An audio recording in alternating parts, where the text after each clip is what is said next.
یہ وہ زمانہ تھا جب کعبہ بتوں سے بھرا ہوا تھا، ہر طرف شرک کا اندھیرا تھا۔ اے دنیا کے خدا، ہمارے نذرانے قبول کرو، آپ ہی ہمارے خدا ہیں۔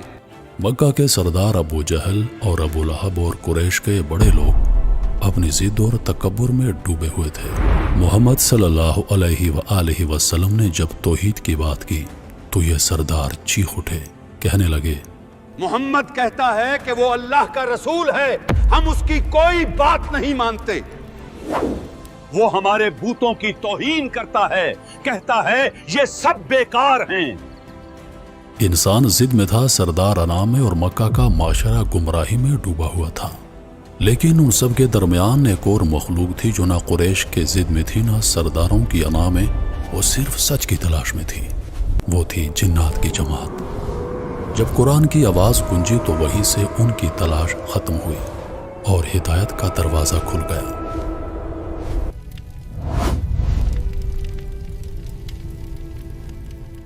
لبیک اللہم لبیک۔ یہ اس وقت کی بات ہے جب زمین پر اندھیرا اپنے عروج پر تھا۔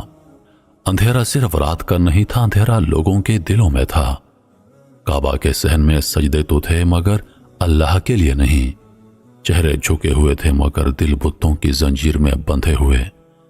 وہ اپنے ہاتھوں سے بت بناتے اور پھر انہی سے فریاد کرتے، یہ بت ہی ہمیں رزق دیتے ہیں، یہی ہماری ہر ضرورت کو پورا کرتے ہیں۔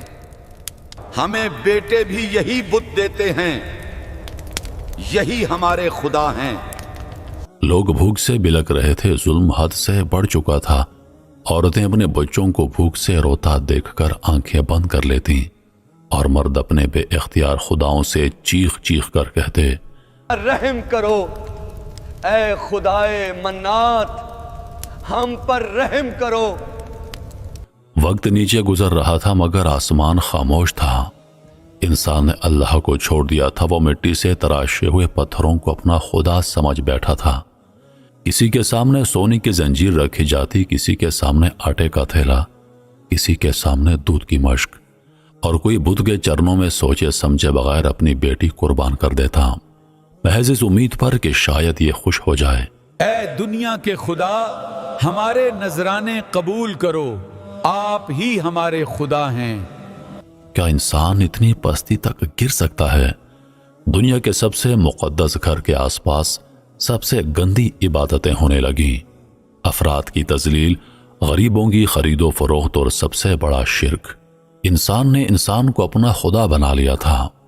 جب ظلم حد سے بڑھ جاتا ہے تو اللہ کا نظام حرکت میں آتا ہے۔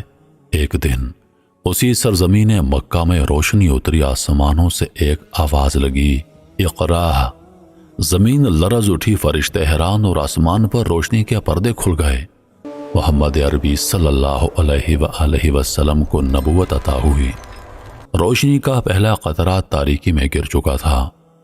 رسول اللہ نے آواز بلند کی، ایک ایسی آواز جس نے پتھر دل قریش کو دہلا دیا، لا الہ الا اللہ کہو، نجات پالو۔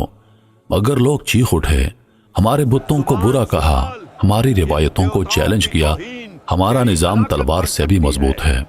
ان کی آنکھوں میں سوال نہیں تھا، صرف تکبر تھا۔ یہ کیسا نوجوان ہے جو ہمارے خداؤں کے سامنے سوال اٹھا رہا ہے؟ کیا تو نہیں جانتا یہ ہمارے محافظ ہیں؟ ایک رات مکہ کی تنگ گلیوں سے نکل کر اللہ کے رسول اور چند صحابہ مکہ سے باہر سفر پر نکلے۔ مقصد تھا قبیلہ عکاظ تک پہنچنا۔ رات ٹھنڈی تھی، ہوا میں عجیب سی خاموشی تھی۔ دنیا سو رہی تھی لیکن تقدیر بیدار ہو چکی تھی۔ ایک صحابی، یا رسول اللہ، کیا آپ دیکھ رہے ہیں؟ چاند آج کچھ زیادہ روشن ہے۔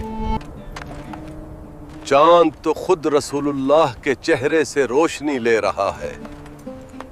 چاندنی ریت پر پھیل رہی تھی اور ریت پر چلنے والوں کے قدم تاریخ لکھ رہے تھے۔ انہیں معلوم نہ تھا کہ اس رات انہیں کون سن رہا ہے۔ یا حدیر الجن ادکم۔ اسی رات ریت کے ایک طویل صحرا میں وہ مخلوق بھی بھٹک رہی تھی جسے ہم دیکھ نہیں سکتے، جنات۔ ہم سمجھتے ہیں کہ صرف انسان ہی بھٹکتے ہیں، لیکن اس رات جنات بھی سچ کی تلاش میں تھے۔ وہ بھٹکے ہوئے تھے اور وہ تلاش میں تھے کہ زمین پر ایسا کیا غیر معمولی واقعہ ہو رہا ہے کہ جس کی وجہ سے آسمانوں کے دروازے بند کر دیے گئے ہیں۔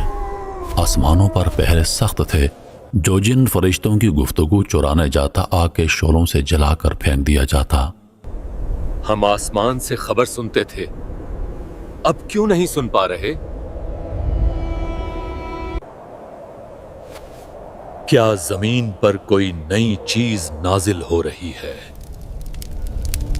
پہلے ان کے لیے آسمان کھلا تھا، وہ اوپر جاتے، فرشتوں کی باتیں سنتے اور زمین پر واپس آ کر جادوگروں، کہانوں اور نجومیوں کو خبریں دیتے، مگر اب ان کے ہر راستے پر آگ کے محافظ کھڑے تھے۔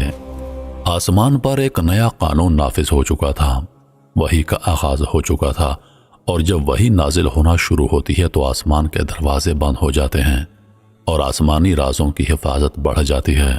جنات جمع ہوئے، ایک نے کہا زمین پر ضرور کوئی عظیم واقعہ ہو رہا ہے، ایسا واقعہ جس نے ہماری دنیا بدل دی ہے۔ دوسرے نے کہا ہمیں جاننا ہوگا، ہمیں تلاش کرنی ہوگی کہ وہ کون ہے جس کی وجہ سے آسمانوں کے دروازے بند ہو گئے۔ تیسرے نے کہا چلو بکھر جاؤ، زمین کے ہر کونے میں چلے جاؤ، اور جنات کا قافلہ زمین میں پھیل گیا۔ وہ انسانوں کو نظر نہیں آتے تھے لیکن انسانوں کے قریب تھے، دیکھ رہے تھے، سنتے رہے، جیسے کوئی غیر محسوس سانسوں میں چھپا ہو۔ رات گزرتی گئی، سفر جاری رہا، اور فجر سے کچھ پہلے اللہ نے وہ لمحہ لکھ دیا جس نے جنات اور انسان دونوں کی تاریخ بدلنی تھی۔ رسول اللہ نے قیام کیا، ریت نرم تھی، ہوا خنکی تھی، صحابہ صف میں کھڑے ہو گئے۔ رات اور دن کے بیچ کا لمحہ تھا، خاموشی کا وہ لمحہ جہاں دعا سانسوں سے بھی زیادہ آہستہ نکلتی ہے۔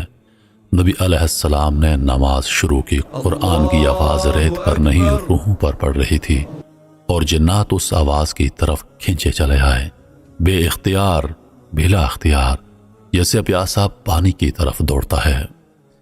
یہ آواز کوئی عام آواز نہیں تھی، یہ الفاظ کوئی عام الفاظ نہیں تھے، یہ کلام کائنات کے خالق کا کلام تھا۔ جنات لرز گئے، ان کی دنیا رک گئی، ان کی سانسیں تھم گئیں۔ یہ کون سا کلام ہے؟ یہ دل کو کیوں کاٹ رہا ہے؟ یہ کلام کسی انسان کا نہیں ہو سکتا، ضرور یہ آسمان سے اتارا گیا کلام ہے۔ جنات کی تاریخ میں پہلی مرتبہ وہ بے بس تھے، وہ سمجھ نہیں پا رہے تھے کہ آخر وہ کون سی طاقت ہے جو انہیں روک رہی ہے، وہ کون سا راز ہے جو آسمان محفوظ کر رہا ہے، اور سب سے بڑھ کر وہ کون ہے جس کی آمد سے پہلے آسمان کی چھت پر اتنی سخت پہرہ داری لگا دی گئی ہے۔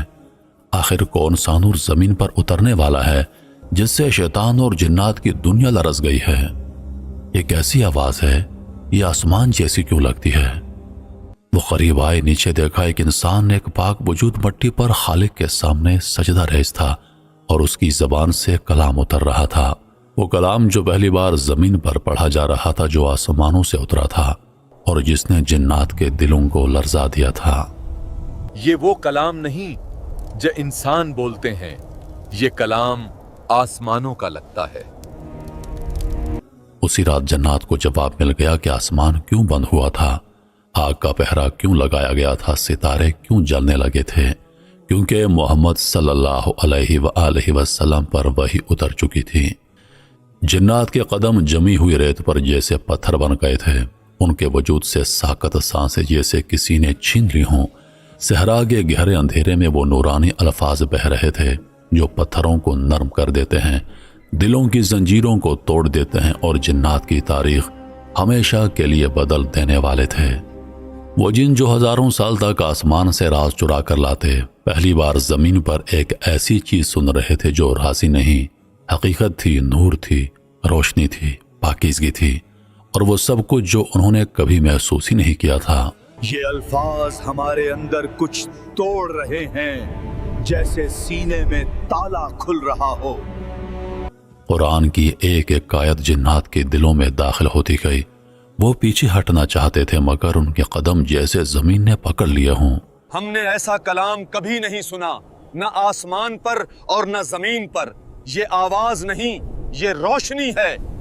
آخرکار وہ لمحہ آیا جب قرآن کی تلاوت ختم ہوئی اور خاموشی نے پوری وادی کو ڈھانپ لیا۔ خاموشی لیکن ایسی جس میں سکون تھا اور ہلچل بھی، نور تھا اور لرزش بھی۔ جنات اب سمجھ چکے تھے کہ ان کے سوال کا جواب مل چکا ہے۔ آسمان اس لیے بند تھا کیونکہ محمد صلی اللہ علیہ وآلہ وسلم زمین پر آ چکے تھے۔ چلو جلدی لوٹ چلو، ہمیں اپنی قوم کو بتانا ہے کہ زمین پر کیا اتر چکا ہے۔ وہ فوراً اپنی پوری قوم کی طرف روانہ ہوئے۔ ریت پر تیز رفتار دوڑ، ہواؤں کی سرسراہٹ اور قدموں کے گرد کے بگولے، ان کے دلوں میں وہی جملہ دھڑک رہا تھا، ہم نے ایک عجیب قرآن سنا ہے۔ تم لوگ آسمان کے دروازے بند ہونے کا سبب جاننا چاہتے تھے، ہم کو پتہ چل گیا۔ عرب کے قریش قبیلے میں رسول آ چکے ہیں، ان کا نام محمد ہے، وہ سچے رسول ہیں۔